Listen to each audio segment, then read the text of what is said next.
Passo agora a palavra a Megan Campbell. Megan é doutoranda na Universidade de Oxford, na Convenção sobre a Eliminação da Discriminação contra as Mulheres e da Pobreza de Gênero. Já atuou como professora no New College, ensinando direito administrativo e constitucional. Atualmente, ela trabalha no Comitê Executivo de Assistência Jurídica de Oxford e é coordenadora de pesquisa para a Oxford Human Rights Hub. O tema da sua fala será como o Comitê da Convenção sobre a Eliminação da Discriminação contra as Mulheres usou o processo de relatório estatal para remediar a pobreza vinculada a gênero. 20 minutos. My presentation is based on my doctoral thesis, which more broadly looks at how to incorporate gendered poverty into the Convention on the Elimination of All Forms of Discrimination Against Women and into the work of the CEDAW committee. My presentation has two strands of inquiry. The first is to examine how CEDAW, the treaty, approaches the problem of intersectionality. And the second is how has the committee, in the concluding observations and individual communications, addressed the problem of race and poverty. So the first question, well, the first thing to say is to explain what the committee is, because that might not be evident to everybody. The committee is attached to the CEDAW treaty, and it's 23 experts from around the world who are experts in gender equality and meet a couple of times a year to review how states all over the world are implementing CEDAW. And the question then becomes, why bother looking at CEDAW? It's an international human rights treaty. Although it's legally binding, the committee meets in Geneva a couple times a year, so it's not particularly on the front lines of the problem of race and poverty. It generates non-binding legal authority. But I would argue it's a limited approach to thinking about international human rights law, because the committee does a lot of important work in developing the open textured standards in the legal document, and states are strongly encouraged to follow the recommendations of the committee based on their expertise. The work of the committee is an important forum to develop international human rights law and for its evolution, and to develop a true appreciation of the intersectional dimensions of gender, race, and poverty. Moreover, it's useful to domestic grassroots, domestic courts, and policymakers to use the standards to work towards achieving transformative equality and a powerful agent for change. So there's great value in studying and looking quite closely at what the committee and the treaty do for women, race, and poverty. So a good starting point, I don't know how to use this, is to look at the International Covenant on Economic and Social Rights and the International Covenant on Civil and Political Rights. These are the two main international human rights treaties, and both of these texts adopt an enumerated or analogous grounds approach to discrimination, similar to that adopted in many national constitutions. However, there's no explicit reference in either of these treaties to intersectional discrimination. Now we can turn to the text of CEDAW. When we look carefully at that text, we can see there's no explicit references to women's intersectional identities. There's no equivalent provisions, as in the previous two treaties, that list a series of grounds. Rather, Article 1, which defines discrimination against women, protects two identity grounds, which I've highlighted in red, on the basis of sex and irrespective of their marital status. Surprisingly, the text of CEDAW does not engage with the meaning of sex or women. In General Recommendation number 28, it gives a cursory interrogation of what the word sex and women could mean. So it talks about sex referring to biological differences and sex referring to gender or socially constructed differences.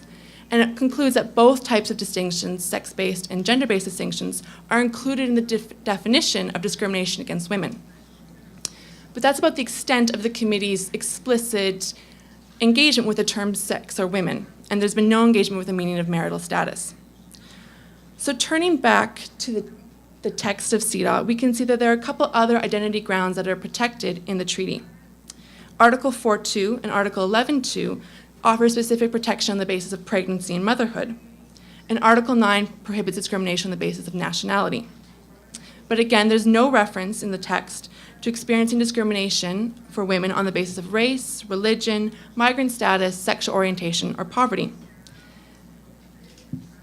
There's passing reference to race and poverty in the preamble, but these are not reflected in any of the substantive provisions of CEDAW. So I argue that even though there's no specific indication that there are intersectional identities in the text, or there's very limited, that as close textual analysis reveals that CEDAW is actually takes a different approach than the one Shreya was arguing in her presentation for an intersectional grounds-based approach. Rather, CEDAW has chosen one specific ground, women, and then rather than adopting a grounds-based look at how different grounds interact, CEDAW adopts a very fluid and expansive conception of the term women that allows an appreciation of the various combinations and permutations of discrimination that women experience. An object and purpose reading of CEDAW most helps explain this. So turning back to the definition of discrimination against women in Article 1, can kind of mine this provision, which is one of the key provisions of the text, to figure out what the purpose of CEDAW is. And I argue that it's to eliminate discrimination, to achieve gender equality, and the committee has been quite strong and forceful in saying that to achieve gender equality, we need to think of both formal, substantive, and transformative equality. And these two, we're looking towards eliminating discrimination and achieving equality so women can enjoy their human rights, which I believe is one of the last sentences in the definition. So while there might be certain grounds that are protected in the text, pregnancy, marital status, nationality, or sex, the text also refers to broad fields of life. The substantive provisions in CEDAW require states to eliminate discrimination and achieve equality in public life, employment, education, healthcare, rural life, and economic and social life. So arguably, to eliminate discrimination and to achieve formal, substantive, and transformative equality in, for example, healthcare, it's necessary to appreciate and understand the unique and multiple causes of that discrimination. So a good example of this is the Texera case, which was an individual communication to the committee from 2008, where a poor Afro-Brazilian rural woman died in childbirth. Her death was, for the most part, believed to be highly preventable. She was admitted to hospital and died due to severe delays in receiving adequate medical treatment.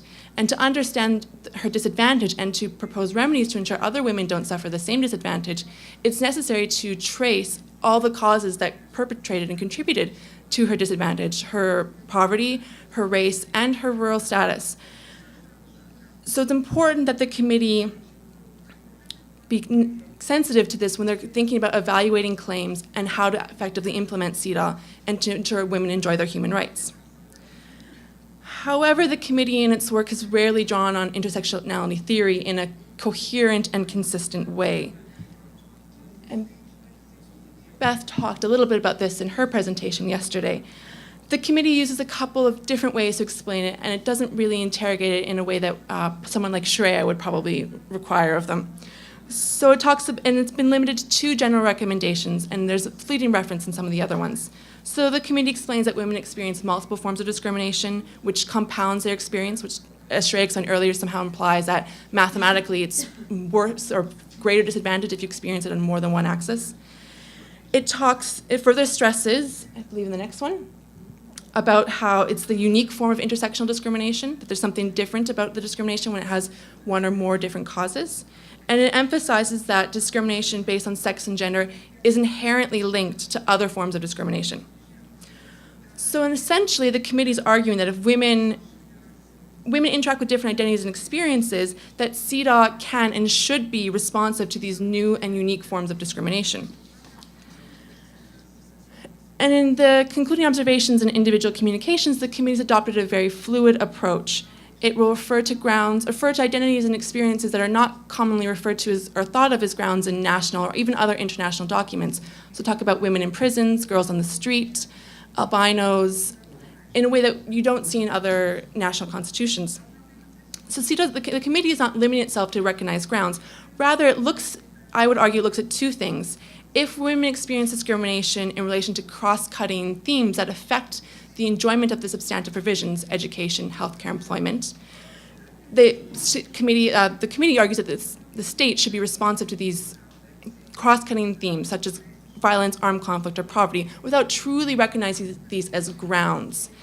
And then second, if it talks about sometimes an identity, statelessness, migrant status, age, or disability, the committee is arguing because women experience these forms of discrimination because of their gender and this sort of additional cross-cutting theme, identity experience, they are protected under CEDAW, and the state is obligated to take measures that respond to this unique combination of factors. So in conclusion to the first sort of strand of this presentation, the text and the committee supports a rich interpretation of the term women. And I would argue that this approach of using the term women to encompass identities and experiences and themes under the umbrella term women is a very exciting approach because it allows CEDAW and the committee scope to develop a very nuanced appreciation of discrimination and intersectionality.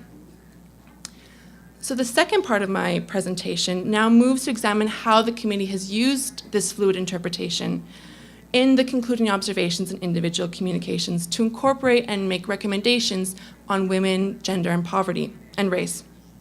So first I'll explain what the concluding observations individual communications are, my methodology for this analysis, and then some of my key findings. An individual communication is quite exciting and in terms of CEDAW, relatively new. So an individual can essentially just email the committee a claim and say that the state has failed to implement CEDAW, and the state has to respond, and then the committee goes through an evaluation process of this claim and releases a decision that is arguably it's structured in a quasi-judicial way. And the second primary activity of CEDAW is the concluding observations. So every 4 years, a state submits a report that says what they've done to implement CEDAW, and this treaty body or committee of 23 people evaluate this report for how the state has achieved gender equality.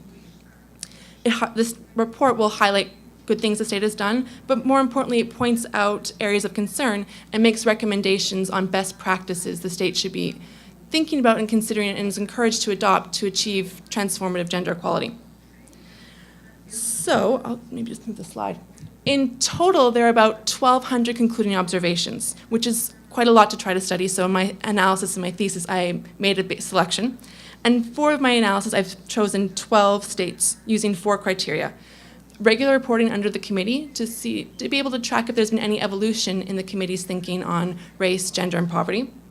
The UNDP's Gender Inequality Index, which ranks countries on how well they are in a couple of areas for women. And I chose this one so we can see if the committee takes a different approach depending on where a state is in its advancement towards gender equality. The World Bank Gross National Income was the third selection criteria, and that was to ensure that my study could look at both developed and developing states to see if there's any difference in how the committee treated poverty and race and women, and the last was geographic spread. And this generated a list of 12 states, which you can see on the screen, which hopefully the font is big enough. And for this presentation, I also looked at Brazil. So in the thesis, I make an argument that gender equality should be interpreted to incorporate the harms of gendered poverty. And so when I was analyzing the concluding observations, I used gender equality as an analytical framework to figure out what the committee is doing when it's addressing poverty. Is it just doing it randomly, or is it connecting it to some sort of ideas of achieving gender equality? And in the thesis, I go through a long analysis about how the text of CEDAW embraces a very multidimensional or different models of gender equality. And for the analysis, I used the model Professor Fredman's pioneered transformative equality. But in the interest of time, I might just skip over that part of the presentation and move on to my findings. So in the concluding observations, there is definitely, you can see a evolution in the attention to poverty, and that there is more attention to poverty in the later concluding observations. And even more encouragingly, there's clear evidence that the committee is aware how poverty tracks onto other identity categories. So for a couple of examples, in Canada, the committee expresses concern how Aboriginal women are disproportionately poor, how they lack access to clean water and access to affordable housing. In Turkey, the committee draws to Turkey's attention that disadvantaged women, such as Kurdish, ethnic minorities, migrant, elderly, and disabled women are more vulnerable to poverty. And in Mexico, it draws attention to and expresses concern at the high levels of poverty, illiteracy amongst indigenous rural women. In Romania, it refers to how, again, Roma women are disproportionately poor. So this is clearly positive that we can see the committee embracing a very nuanced sense of multiple forms of discrimination. An in-depth analysis reveals, I would argue, about 5 problems that the committee needs to give serious attention to. The first is the inconsistency when it comes to states. So we can see Canada, Turkey, Mexico, Romania, they do mention poverty and they do spend some attention to the intersection between race and poverty, but there was no mention of this in Norway, Brazil, Jordan, or Ethiopia. I would argue this inconsistency is a problem. What's also interesting is that the criteria I chose to select the states doesn't map onto when the committee does or does not talk about poverty. So it's not only talking about poverty in relation to developing countries, it talks about with developed. It doesn't relate itself to one geographic region, one index, gender equality index. It's very random when the committee decides to talk or not talk about poverty. A second problem is the different aspects of poverty it chooses to highlight in the concluding observations and individual communications. So for Canada, it talked about levels and cutbacks to social assistance, access to affordable childcare, and gendered housing policy. In Ethiopia, it talked about how poor women are more vulnerable to prostitution, how rural development can alleviate gendered poverty in rural areas, and how poverty can limit a girl's education. While in Turkey, it just made one passing reference to the intersection between certain identities and poverty. A third problem is that in relation to different provisions in CEDAW, the committee approaches the problem of gender and poverty quite differently. So for education and employment, the committee does a very good job of talking about gender pay gap and gender job segregation and how school fees or transportation fees or household poverty limit a woman and girl's access to education or the labor market. But in relation to other provisions of CEDAW, access to justice or healthcare, the committee gives very little attention. Picking up on some of the themes from the conference in the concluding observations, there are further problems. In the first day, there was lots of talk about the unpaid care work and how social norms dictate who does unpaid care work. But the committee, in its concluding observation, pays very little attention to social norms and unpaid care work, which are, as can be seen, as a very highly contributing factor to gendered poverty, but the committee has not substantially engaged with this. On the other hand, it's been quite strong in advocating for the regulation of the informal labor market. This evidence has shown that women predominate in the informal labor market and that it can be highly exploitative, and the committee does do a very good job of advocating for sort of transformative change. But when it comes to social assistance schemes, which were talked about quite a bit Wednesday, that it has not quite gone into evaluating how these can or cannot advance gender equality. It has only really talked about it in relation to Canada, and that was a complete outlier. Anything to do with conditionalities, structures of breadwinner models, the committee is not engaged with that. And lastly, at times the recommendations can be very simplistic, which is endemic to all human rights treaty bodies at the UN. So I argue in this presentation that there's two ways forward to this inconsistency and this incoherence when it comes to the intersectionality. One would be a general recommendation on poverty or a general recommendation on intersectionality. And there's evidence to show that that can be quite important for consciousness raising and bringing that attention to the attention of the state and the committee in their various activities. But there's a bit of a backlog, and that is a slow process. Another creative solution, I would argue, would be to have seminars and workshops with the committee to raise this issue to them in a maybe more relaxed and formal way, sort of a consciousness-raising exercise that they can then take to the state when they're in the dialogue process to encourage them to report on and take measures to deal with intersectional discrimination. So in conclusion, I would argue that the tools to address intersectional discrimination are in place in CEDAW, and the committee is working towards having a coherent vision of that. And the push then is for academics and policymakers to get all the relevant actors in the committee, the CEDAW process, to be aware of intersectional discrimination to unlock the transformative potential of CEDAW. Thank you.